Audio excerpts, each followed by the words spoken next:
හරි හැමෝටම සුබ දවසක් එහෙනම් දරුවනේ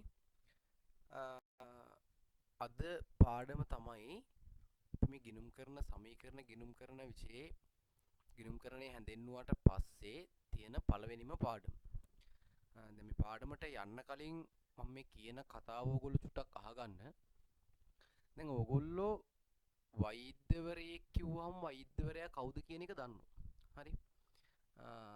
ඉංජිනේරුවෙක් කිව්වත් ඔයගොල්ලෝ දන්නවා මේ ඉංජිනේරුවෙක් කියන්නේ කවුද මොනවද කරන්නේ වගේ දේවල්. හරි. එතනින් පස්සේ අපි ගමු කවුද නීතිඥවරයෙක්. හරිද? නීතිඥවරයෙක් ගත්තත් ඔයගොල්ලෝ දන්නවා. මේ නීතිඥවරයෙක් කියන්නේ කවුද කියන්නේ.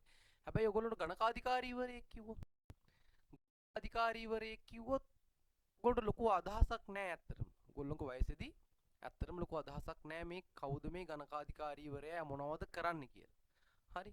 එතකොට ඒ නිසා දැන් ඒගොල්ලොන්ට අදාළ විෂයක් තමයි අපි මේ ඉගෙන ගන්න. එතකොට ඒගොල්ලොන්ගේ රාජකාරිය හරියට ඔයගොල්ලෝ දන්නේ නැහැ කියන්නේ මේ විෂය සම්බන්ධයෙන් ඔයගොල්ලොන්ගේ දැනුමක් නැහැ ඇත්තට.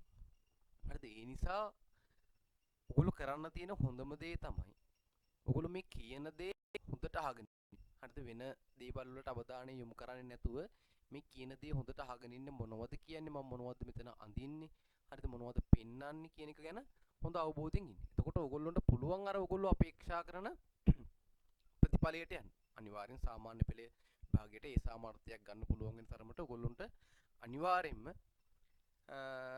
මේ අදාළ විෂය සම්බන්ධයෙන් කරුණු පැහැදිලි කිරීම සහ ඉගැන්වීම් කටයුතු ටික කරනවා. හරි කොහොම වුණත් හරි ඒ ටික හොඳට මතක තියාගන්න. කවුරුත් වෙන කිසි දෙයක් ගැන අවධානය යොමු කරන්න එපා. මේ වෙලාවේ ගිණුම්කරණය කියන්නේ මොකක්ද කියලා විතරක් අපි ඉගෙන ගන්න එක ගැන අවධානය යොමු කරමු. හරි එතකොට මම ටියුට් එකක් දීලා තියෙනවා පුතේ සමහර අයට මේක බලන සමහර අය ගාව ටියුට් එක ඇති මේක අපේ ඔන්ලයින් රිවිෂන් එකේ. එතකොට මම මේ ටියුට් එකේ දීලා තියෙන ඉස්සරලාම ගිණුම් කරන සමීකරණ කියන්නේ මොකක්ද කියලා. ඒක මම කියලා තියෙනවා. ටියුට් එක පෙරලා ගන්න හැමෝම තියෙන අය. කිසියම් ව්‍යාපාරයක පවතින මුදලින් අගය මැනිය හැකි සම්පත් වත්කම් ලෙස සරලව හැඳින්විය හැක. හරි අපි වත්කම් කියන්නේ මොනවද කියලා මේ ගිණුම් කරන හැඳින්වීම පාඩමේදී ඉගෙනුවා. ගිණුම් කරන මූලිකාංග 5 යටතේ වත්කමක් කියන්නේ මොකක්ද කියන එක කියලා දීලා තියෙනවා. එමෙන්ම ව්‍යාපාරිකම වත්කම් වල අයිතිකරුට මෙන්ම බාහිර පාර්ශවයන්ටද තිබිය හැක. ඒ අනුව කියලා මම නවත්තලා තියෙනවා. හරි. ඔයගොල්ලෝ මේ ටික බලා ගන්නකො. එතකොට පාඩම තමයි ගිණුම් කරන සමීකරණ. හරිද? පාඩම තමයි ගිණුම් කරන සමීකරණ. අකුරු ගැන එච්චර හිතන්න එපා. හරිද? මම ඒ තරම් ලොනට ලියනවා. ගිණුම් කරන සමීකරණ. හරිද? ගිණුම් කරන සමීකරණ. හරි. එතකොට දැන් මේ ගිණුම් කරන සමීකරණ එක කියන එක ගත්තාම පුතේ අපි මේ සමීකරණය තුලින් ඉගෙන ගන්න අපේක්ෂා කරන දේවල් කීපයක් තියෙනවා. හරිද? කීපයක් තියෙනවා. ඒක මට ඔයාලට මෙන්න මේ විදිහට පෙන්වන්න පුළුවන්. දැන් අපි දන්නවා ඕනෑම ව්‍යාපාරයක විවිධ වත්කම් තියෙනවා. විවිධ වත්කම් තියෙනවා. උදාහරණ විදියට කලින් මම ඔයාලට කතා කරලා තියෙනවා වත්කම් මොනවද කියලා. වත්කම් විදියට අපිට ගන්න පුළුවන් ගොඩනැගිලි තියෙන්න පුළුවන් ව්‍යාපාරවල. හරිද? ගොඩනැගිලි තියෙන්න පුළුවන්. ඊට පස්සේ යාන වාහන තියෙන්න පුළුවන්. වාහන තියෙන්න පුළුවන්. ඊට පස්සේ යන්ත්‍ර සූත්‍ර තියෙන්න පුළුවන්. හරිද? යන්ත්‍ර සූත්‍ර තියෙන්න පුළුවන්. තව මොනවාද? තව ඔයගොල්ලන්ට මුදල් තියෙන්න පුළුවන්. ව්‍යාපාරයක මුදල් තියෙන්න පුළුවන්. ඔය විදිහට විවිධ වත්කම් තියෙන්න පුළුවන්. එතකොට අපි මේ වත්කනුත් අපි කලින් කතා කරලා තියෙනවා වත්කම් වල ස්වරූප දෙකක් තියෙනවා. ජංගම වත්කම් සහ ජංගම නොවන වත්කම් කියලා. එතකොට මේ හැම දෙයක්ම කලින් උගන්වලා තියෙනවා. හරි. එතකොට මේ ව්‍යාපාරවල තියෙන වත්කම් මොනවද කියලා අපි අඳුර ගන්න ඕන. ගිණුම් කරන සමීකරණ පාඩම තුලදී ව්‍යාපාරයක පවතින වත්කම් මොනවාද? ව්‍යාපාරයක පවතින වත්කම් මොනවාද? හරිද? පවතින වත්කම් මොනවාද? අපි මෙන්න මේක අඳුර ගන්න ඕන මොනවද තියෙන්නේ කියලා. ඊට පස්සේ දැන් ওই වත්කම් ව්‍යාපාරයට දුන්න කෙනෙක් ඉන්න ඕනනේ. සමහරක් වෙලාවට ව්‍යාපාරයක අයිතිකරුම සම්පූර්ණ වත්කම් ටික සපයනවා. හරි සමහරක් වෙලාවට ව්‍යාපාර කරද්දී ඔයගොල්ලෝ ටික අපි සරල පායක් කතා කරමුකෝ. බැංකු වලින් ණය ගන්නවා. යාළුවන්ගෙන් මුදල් ඉල්ල ගන්න පුළුවන්. ණයට භාණ්ඩ අර ගන්න පුළුවන්. ඔය විදියට ව්‍යාපාරයේ තියෙන වත්කම් දුන්න කෙනෙක් ඉන්නවා ඒ ව්‍යාපාරයට. හරිද? සපයපු කෙනෙක් ඉන්නවා. එහෙනම් අපි ඒක අපි අඳුර ගන්නවා.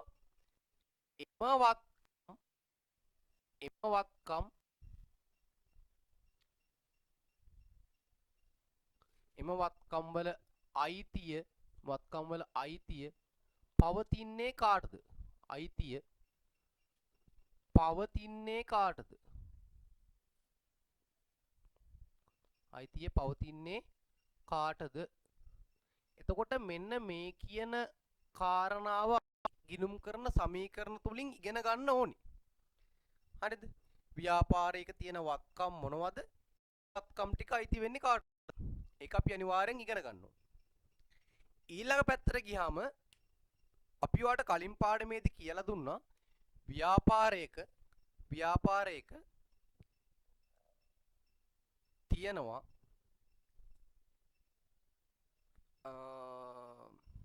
අපි කියමු ගිණුම් කරන මූලිකාංග කියලා ගන්නව මතකද? අපි එහෙම කියමුකෝ. හරිද? ගිණුම් කරන මූලිකාංග අපි ගිණුම් කරන මූලිකාංග 5ක් ඉගෙන ගත්තා. හරිද? ගිණුම් කරන මූලිකාංග 5ක් ඉගෙන ගත්තා. මොනවද ඒ තියෙන්නේ? වත්කම් තියෙනවා. ඊට පස්සේ හිමිකම් තියෙනවා. වත්කම තියෙනවා. හිමිකම් තියෙනවා. ඊට පස්සේ වගකීම් තියෙනවා. ආයේ ආදායම් සහ වියදම් තියෙනවා. එතකොට මේ ගිණුම් කරන මූලිකාංග 5 පිළිබඳව හැඳින්වීමකුත් අපි කරා. මේ ගිණුම් කරන මූලිකාංග 5 පිළිබඳ හැඳින්වීමකුත් අපි කරා. එතකොට අපි ඊළඟට කිව්වා ව්‍යාපාරවල විවිධ ගනුදෙනු හා සිදුවීම් සිද්ධ වෙනවා කියලා. හරිද? භාණ්ඩ මිලදී ගන්නවා, භාණ්ඩ විකුණනවා, සේවකයන්ට වැටුප් ගෙවනවා. හරිද? ණයට භාණ්ඩ ගත්ත කට්ටියට ණය මුදල් පියවනවා. ණයට බැංකුවකින් ණයක් අරන් තිබ්බනම් ඒ ණය වාරික ගෙවනවා. අපි විවිධ ස්වරූපයේ ගනුදෙනු කරනවා ව්‍යාපාරය තුල. හරිද? ව්‍යාපාරය තුල. එතකොට ඒ කොයි ගනුදෙනුව කොයි ආකාරයකින් කරත් අනිවාර්යයෙන්ම ඕනෑම ගනුදෙනුවක් හෝ සිදුවීමක් මේ පහෙන් එකකට හෝ කිහිපයකට අනිවාර්යෙන් අදාළ වෙනවා. එම අදාළ නොවන දේවල් නැහැ. අනිවාර්යයෙන් මේ පහෙන් එකකට හෝ කිහිපයකට ඒ සිදුවෙන ඕනෑම ගනුදෙනුවක් අපිට අදාළ කරගන්න පුළුවන්. එතකොට අපි ගිණුම් කරන සමීකරණ තුලින් ඊළඟට ඉගෙන ගන්න ඕන දේ තමයි ගනුදෙනු හා සිදුවීම්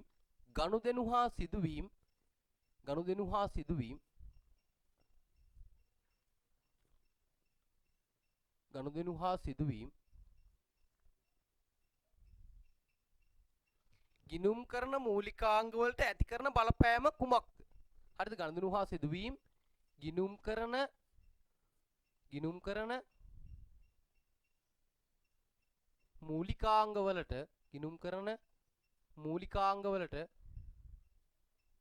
මූලිකාංග වලට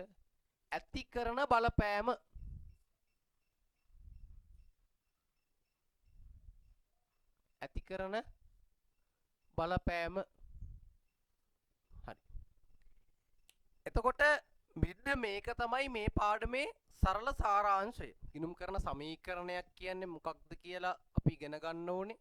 හරිද? මේ සමීකරණ යටතේ ව්‍යාපාරයක තියෙන වත්කම් මොනවද? මේ වත්කම් අයිති වෙන්නේ කාටද? සහ ව්‍යාපාරයක තියෙන ගිණුම් කරන මූලිකාංග 5ට අදාළව මේ ගනුදෙනුවක් සිද්ධ වුණාම ඒ ගිණුම් කරන මූලිකාංග 5ට ඒවා බලපාන්නේ කොහොමද කියන එක අපි තේරුම් ගන්න ඕනේ. හරි. එතකොට මේක ඔයගොල්ලෝ නෝට් එකක් දාගන්න අපේ ටියුට් එකේ තියෙනවා. අවසානට මම හිස්පිටු දෙකක් තුනක් තියලා තියෙනවා. හිස්පිටු දෙකක් විතර තියලා තියෙනවා. ඒකේ පළවෙනි පිටුවේ මේක ඇඳ ගන්න. එතකොට මම මේක ඇඳ ගන්න වෙලාවක් දෙන්නේ නැහැ. ඔයගොල්ලෝ මේක ස්ක්‍රීන්ෂොට් එකක් හරි වීඩියෝ එක පෝස්ට් කරලා හරි තියලා මේක ඇඳ ගන්න. මම යනවා ඊළඟට මේ ගිණුම් කරන සමීකරණයක් යනු කියලා ඔයගොල්ලන්ට හිතනක් දීලා තියෙනවනේ. ගිණුම් කරන සමීකරණයක් කියන්නේ මොකක්ද කියලා පැහැදිලි කරන්න. හරිද? එතකොට අපි අර ඒ අණුව කියන තැනටකම් කතා කරා. ඒ අණුව ව්‍යාපාරයක ව්‍යාපාරික ලියා ගන්න ඔයගොල්ලෝ. ඒ අනුව ව්‍යාපාරයක පවතින වත්කම් ව්‍යාපාරයක පවතින වත්කම් ව්‍යාපාරයක පවතින වත්කම් ව්‍යාපාරයක පවතින වත්කම්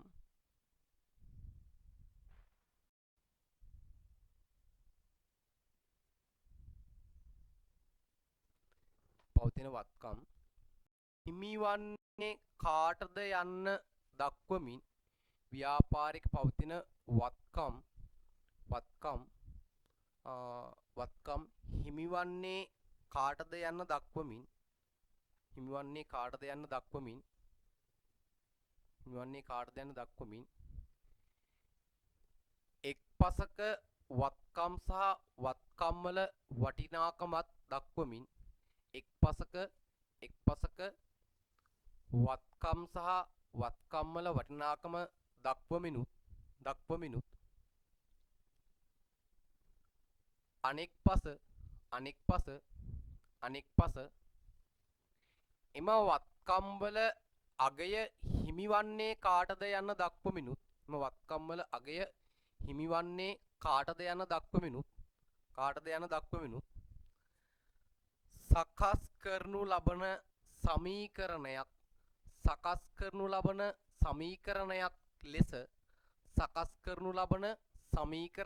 ලෙස ගිණුම් කරන සමීකරණය හැඳින්විය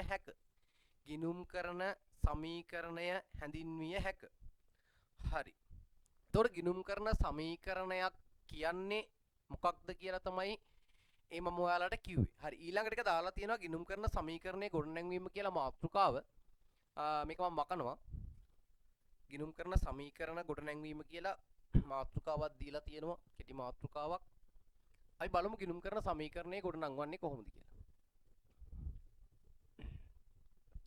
හරි, මම දැන් ඔයාලට නිර්වචනය තුල කිව්වනේ එක් පැත්තක වත්කම් සහ ඒ වත්කම් වල අගය දක්වනවා. අනික් පැත්තේම වත්කම් හිමි වෙන්නේ කාටද යන දක්වනවා කියලා. එහෙනම් අපි ඔන්න එක පැත්තක ලියනවා වත්කම්.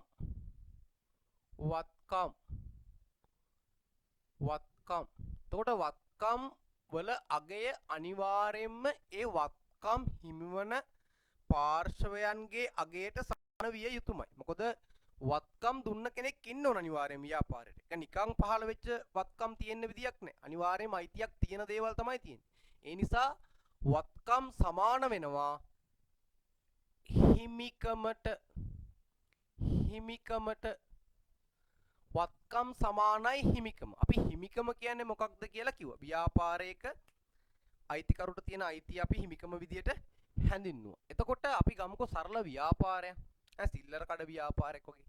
එතකොට සිල්ලර කඩ ව්‍යාපාරයක අයිතිකරු තමන්ගේ පෞද්ගලික ප්‍රාග්ධනය විතරක් යොදවලා බැංකු වලින් ණයක් ගන්නෙ නැතුව, යාළුවන්ගෙන් ණයට කීයක්වත් ඉල්ල ගන්නෙ නැතුව, හරි ණය පදනම මත ඔය නිෂ්පාදකයන්ගෙන් භාණ්ඩ ගන්නෙ නැතුව, එයා තමන්ගාව ඉතුරු කරගත්ත මුදල් පමණක් යොදවලා ව්‍යාපාරය කරගෙන යනවා නම් අනිවාර්යයෙන්ම ඒ ව්‍යාපාරයේ සතුව පවතින වත්කම් සියල්ල එයාගේ අයිතියට සමාන වෙන්න ඕනේ. එතකොට ගිණුම් කරන පළවෙනි සමීකරණයේ විදියට අපිට මේක පෙන්වන්න පුළුවන්. ව්‍යාපාරික තියෙන වත්කම් මොනවාද? ඒ වත්කම් අයිති වෙන්නේ කාටද? එතකොට බාහිර පාර්ශවයකින් ණය පදනම දෙයක් අරගෙන නැත්නම් අනිවාර්යයෙන්ම සියලුම වත්කම් ඒ ව්‍යාපාරයේ අයිතිකරුගේ අයිතියට සමාන වෙන්න ඕනේ. ඔක තමයි පළවෙනි එක. හරිද? අපි යනවා දෙවෙනි සමීකරණයට. දෙවෙනි සමීකරණයට යනවා. ඒකේ කියන්නේ වත්කම් සමානයි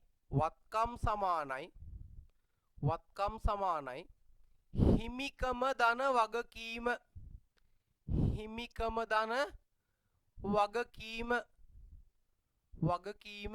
මෙහෙම තමයි කියන්නේ. හිමිකම ධන වගකීම මෙහෙම තමයි කියන්නේ.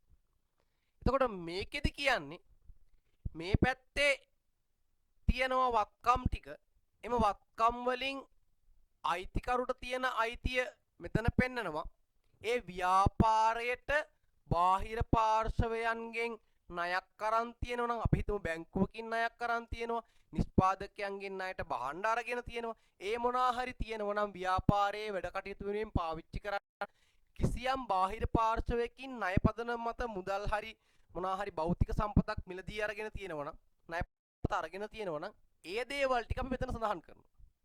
හරිද? අපි ව්‍යාපාරයේ වැඩ කටයුතු වෙනුවෙන් කිසියම්ම ණය පදනම මත හරි අයිතිකරු දීපේව හරි වෙන පාර්ශවයක් දීපේව හරි මොනවා හරි කමක් නැහැ ව්‍යාපාරයේ කටයුතු වෙනුවෙන් භාවිතා කරනවා නම් අපි මේ සියල්ල දුන්නේ කවුද කියලා බලන්නේ නැතුව ව්‍යාපාරයේ වත්කම් විදිහට සලකනවා. හරි එතකොට දුන්නේ කවුද කියලා බලන්නේ නැතුව මේ පැත්ත ලියා ගන්නවා. ඒ වගේම දුන්නේ කවුද කියලා අපි මේ පැත්තේ පෙන්නනවා. අයිතිකරු දුන්නා වෙන්නත් පුළුවන්. බාහිර පාර්ශවයකින් දුන්නා වෙන්නත් පුළුවන්.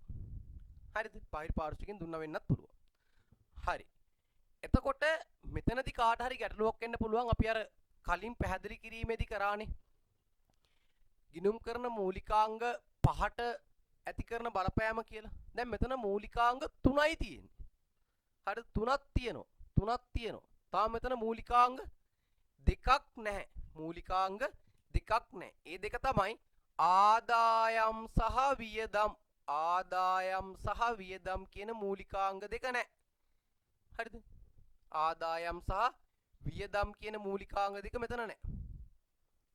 මම දැන් කලින් කිව්වනේ ගිණුම් කරන මූලිකාංග 5ට ඇති කරන බලපෑම කියලා.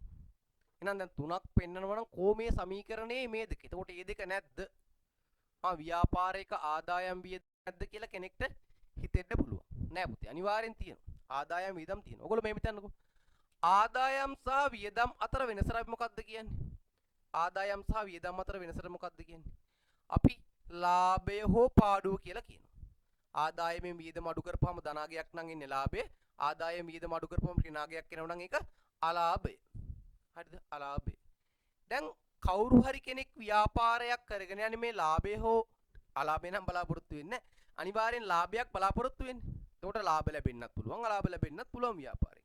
එතකොට ලාභය හෝ අලාභය කියන එක අයිති අයිතිකරුට. හරිද? ලාභය හෝ අලාභය කියන එක අයිති අයිතිකරුට. අපි මේ ගිණුම් කරන සමීකරණයේදී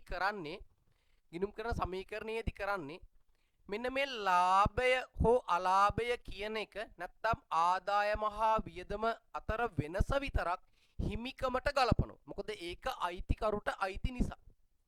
හරිද? ඒක වෙන වෙනම සඳහන් කරනවා වෙනුවට සෑම ගණදනුවක් අවසානයේදීම ආදායමක් තිබ්බොත් ඒ ආදායම ඉපීමට අදාළ වියදම් ටික අඩු කරලා ඒක හිමිකමට එකතු කරනවා. හරිද? දැන් මේක ප්‍රායෝගිකත්වයේ ගත්තාම අපි දැන් මොකක් හරි සිල්ලර කඩේ ගැන කතා කරාම මේකේ හැම වෙලාවකම මොන දවසක් අවසානයේදී අපි මෙච්චරක් වික්කා කියලා හැමදාම දවස් අවසානයේට නැත්තම් සබන් කැටයක් විකුණන පාට සබන් කැටේ ගත්තේ මේ ගානට අපි වික්කේ මේ ගානට කියලා ලාභය හොයා හිමිකමට එකතු කරන්න බෑ අත්‍තරම. නමුත් අපි මේක තුලින් ඉගෙන ගන්න ඕනේ ගනුදෙනුව මොකක් හරි වුණාම ඒක කොහොමද මේ ගිණුම් කරන මූලිකාංග 5ට බලපෑමක් කරන්න කියන එක. ඉස්සලා අපි ඒක ගැන අවබෝධයක් තියාගන්න ඕනේ. හරිද? නැත්තම් ප්‍රායෝගිකව ඇත්තටම වෙන්නේ කිසියම් කාල පරිච්ඡේදයකට වරක් අපි ආදායම් ටික වෙනම ලියාගෙන ගිහිල්ලා වියදම් ටික වෙනම ලියාගෙන ගිහිල්ලා ඒ කාල පරිච්ඡේදයකට සැරයක් ඒ දෙක අතර වෙනස විතරක් අරගෙන හිමිකමට ගලපනවා. හරිද? හිමිකමට එකතු කරනවා. උදාහරණයක් විදිහට මාසයක් තුල කොච්චරක් වික්කාද කියලා ලියා ගන්නවා.